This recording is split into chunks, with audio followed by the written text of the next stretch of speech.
He who acts without attachment, merely with the organs of action, is not affected by anything, neither by joy nor by sorrow. His actions are non-volitional. He sees not, though eyes see. He hears not, though ears hear. He touches not, though the body touches. Surely attachment, contact, association, is the cause for this world illusion. It alone creates objects. What's happening here is we're looking into what is happening. We're looking into what is happening as far as our so-called sense experiences go. There is seeing going on. There is hearing going on. If we can just let it be like that and observe the stream of experiencing, then we're close to non-attachment. But what happens is we filter everything.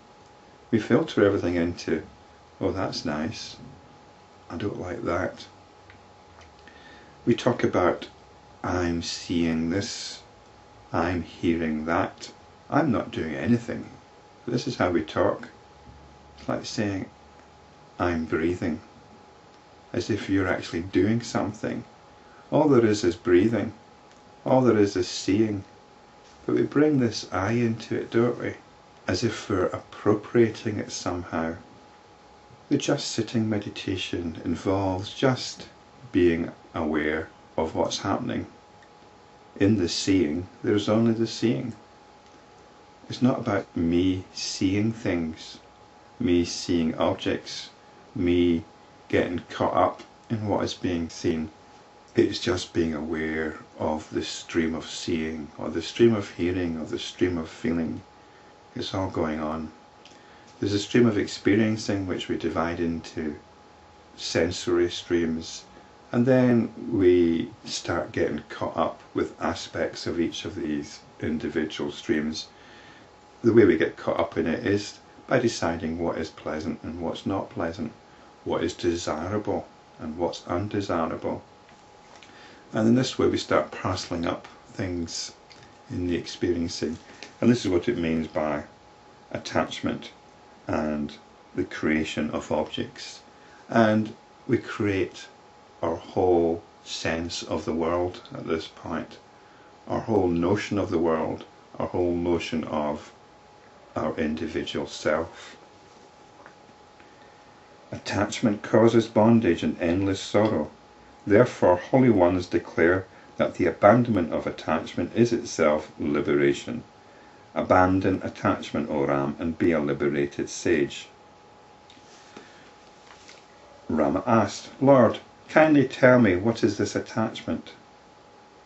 Vasishta replied, attachment is that, O Ram, which makes the conditioning of the mind more and more dense, by repeatedly causing the experiences of pleasure and pain in relation to the existence and the non-existence of the objects of pleasure, thus confirming such association as inevitable, and thus bringing about an intense attachment to the objects of pleasure. In the case of the liberated sage, however, this conditioning is freed from the experiences of joy and sorrow, hence it is purified.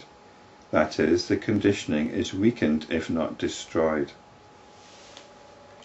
So the idea is to not let ourselves, not let our attention get pulled into our own notions about what is going on.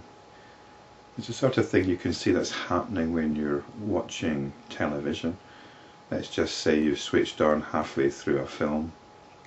You don't know what the film's about, but you find yourself getting involved in it, picking up the threads, figuring out what's gone on, unless it's really a really complicated film. But usually you can pick it up, and in this way you're getting involved in it. And that can be quite nice. Of course it can be quite nice and quite pleasant. We're getting involved in a story. This is what we like. And this is what's happening with us all the time. We're picking up stories that we're not familiar with, and we're having to fill in the bits.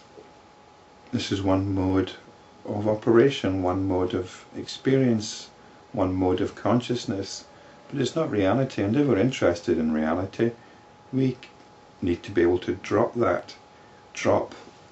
that ability for the attention to get attached onto stories and just let everything happen, let everything wash over us with our attention firmly centered on itself, or in the heart, as it's sometimes said, in the heart of our own being.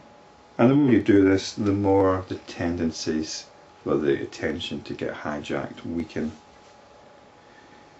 So the conditioning is weakened, if not destroyed. Even if it exists in an extremely weakened state till the death of the body, the actions that spring from such a weakened and so pure conditioning do not result in rebirth. And this is the concern of the traditional yogi, not to get reborn. Personally, I don't subscribe to that way of thinking. What it means is, though, that you're becoming a more complete human being.